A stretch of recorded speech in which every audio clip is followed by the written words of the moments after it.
Okay sir, thank you sir.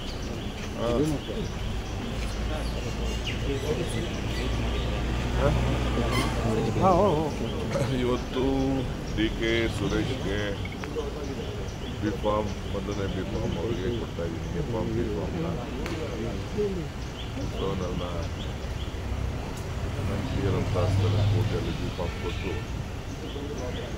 ನಾನು ನಮ್ಮ ಮನೆ ದೇವರು ಕೆಂಕೇರಮ್ಮಗೆ ಕಬ್ಬಾಳಮ್ಗೆ ಹೋಗಿ ಆಮೇಲೆ ರಾಮನಗರ ಚಾಮುಂಡಿ ಬೆಟ್ಟಕ್ಕೆ ಹೋಗಿ ರಾಮನಗರದಲ್ಲಿ ಗೌರವಾನ್ವಿತ ಮುಖ್ಯಮಂತ್ರಿಗಳು ನಾನು ಸೇರಿ ಆ ಒಂದು ಸಭೆಯಲ್ಲಿ ಪಾಲ್ಗೊಂಡ್ವಿ. ಆಮೇಲೆ ಸುರೇಶ್ ಅವರು ಒಂದು ಸೆಟ್ ಬಿಫಾರ್ಮ್ನ ಅರ್ಜಿನ ಇದು ಇವತ್ತಿನ ಕಾರ್ಯಕ್ರಮ.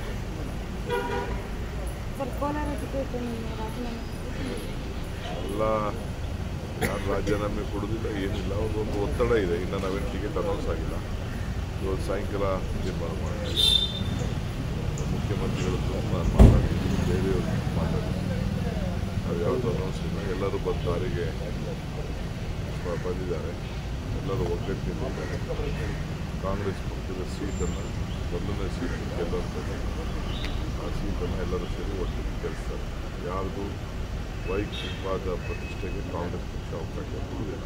ಬೆಂಗಳೂರು ಗ್ರಾಮಾಂತರದಲ್ಲಿ ಪ್ರಚಾರದ ರೂಪುರೇಷೆಗಳು ಯಾವ ರೀತಿ ಸಿದ್ಧವಾಗಿದೆ? ನೋಡಪ್ಪ, ನಾವು ಎಲೆಕ್ಷನ್ ಇವತ್ತು ಮಾಡ್ತಾ ಇಲ್ಲ. ಚುನಾವಣಾ ಡಿ ಕೆ ಸುರೇಶ್ ಅವರು ಚುನಾವಣಾ ಗೆದ್ದ ತಕ್ಷಣದಿಂದ ಪ್ರತಿದಿನವೂ ರೂಪುರೇಷೆಗಳನ್ನು ನಾವು ಮಾಡ್ಕೊಂಡು ಬಂದಿದ್ದೀವಿ.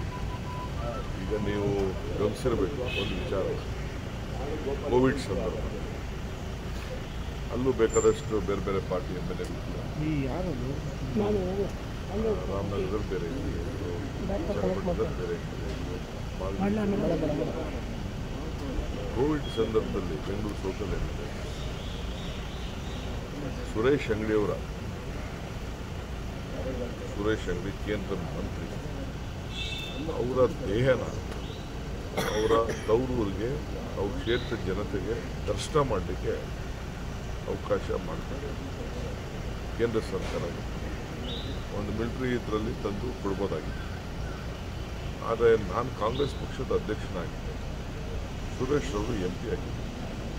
ಇಡೀ ಕ್ಷೇತ್ರಕ್ಕೆ ಜನರಿಗೆ ಆ ಕಷ್ಟ ಕಾಲದಲ್ಲಿ ಏನು ಅವತ್ತಿನ ಕಾಲದಲ್ಲಿ ಮೆಡಿಕಲ್ ಏಡ್ ಕೊಡ್ಲಿಕ್ಕೆ ಸಾಧ್ಯ, ತರಕಾರಿ ಕೊಡ್ಲಿಕ್ಕೆ ಸಾಧ್ಯ, ಅವ್ರಿಗೆ ಧೈರ್ಯ ತುಂಬಲಿಕ್ಕೆ ಸಾಧ್ಯ, ಹಾಸ್ಪಿಟಲ್ ಊಟ ಕೊಡ್ಲಿಕ್ಕೆ ಸಾಧ್ಯ, BP ಕಿಟ್ಗಳು ಹಾಕ್ಕೊಂಡು ಹಾಸ್ಪಿಟ್ಲಿಗೆ ಹೋಗಿ ಅವ್ರಿಗೆಲ್ಲ ಎಲ್ಲ ಥರದ ಶಕ್ತಿ ಕೊಟ್ಟು ಕೊನೆಗೆ ಹೆಣ ಕೂಡ ಡಿ ಕೆ ಸುರೇಶ್ ಮತ್ತು ನಮ್ಮ ರವಿ ಇಬ್ಬರು ಸೇರಿ ಕನಕಪುರದಲ್ಲೇ ಮಣ್ಣು ಮಾಡಿದ್ದು ಕೂಡ ಇತಿಹಾಸನ ಯಾರು ಸಾಧ್ಯ.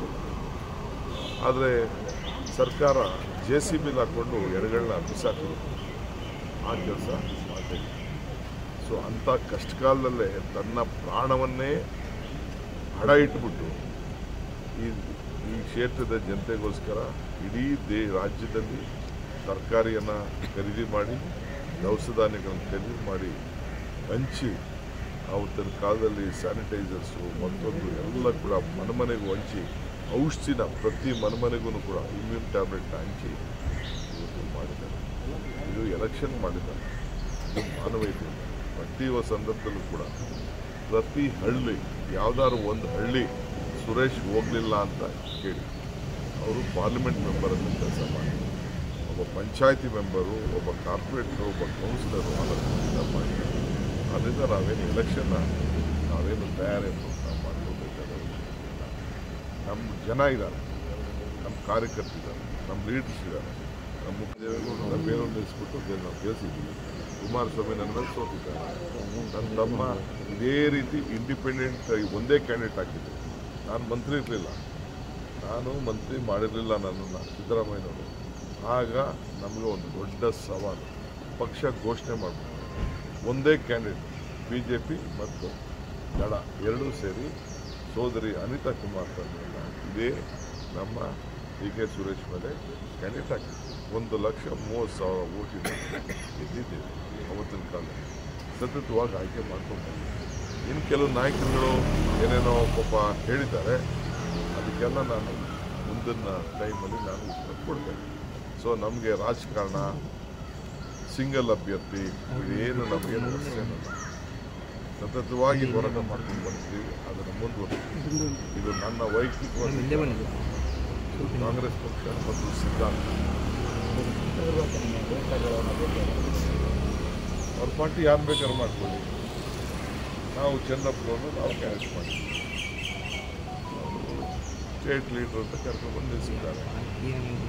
ನಿಮಗೆ ಗೊತ್ತಾಗಿದೆ, ಒಬ್ಬ ಸಿಟ್ಟಿಂಗ್ ಮಿನಿಸ್ಟರ್ನ ಟಿಕೆಟ್ ತಪ್ಪಿಸಿದ್ದಾರೆ. 10 ಜನಕ್ಕೂ ಹೆಚ್ಚು ಸೀಟನ್ನು ಹಾಲಿ ಸಂಸದರನ್ನ ತಪ್ಪಿಸಿದ್ದಾರೆ ಅಂತಂದರೆ ಅವರ ಪಕ್ಷ ಭಾಳ ವೀಕ್ ಆಗಿದೆ ಅನ್ನೋದ್ರಲ್ಲಿ ಯಾವ ಥರದ ಅನುಮಾನ ಇಲ್ಲ.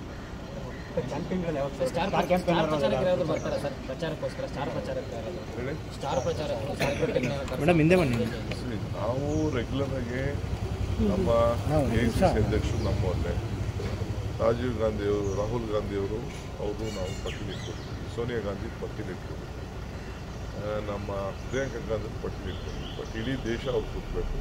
ನಾವು ಜಾಸ್ತಿ ದಿನ ಎಕ್ಸ್ಪೆಕ್ಟ್ ಮಾಡೋದಿಲ್ಲ. ಅವ್ರು ಒಂದೊಂದು ದಿನ ಟೈಮ್ ಕೊಟ್ಟರೆ ಸಾಕು. ಖರ್ಗೆ ಸಾಹೇಬರು ಒಂದು 2-3 ದಿನ ಟೈಮ್ ಕೊಟ್ಟರೆ ಸಾಕು. ಅಷ್ಟರಲ್ಲಿ ನಾವು ಮ್ಯಾನೇಜ್ ಮಾಡ್ತೀವಿ. ಫಸ್ಟ್ ಫೇಸ್, ಸೆಕೆಂಡ್ ಫೇಸಲ್ಲಿ ಬೇರೆ ಮಾಡ್ತೀವಿ. ಹೆಚ್ಚಿನ ವಿಡಿಯೋಗಳಿಗೆ ಪ್ರತಿಧ್ವನಿ ಯೂಟ್ಯೂಬ್ ಚಾನೆಲ್ ಸಬ್ಸ್ಕ್ರೈಬ್ ಮಾಡಿ, ಬೆಲ್ ಐಕಾನ್ ಕ್ಲಿಕ್ ಮಾಡಿ.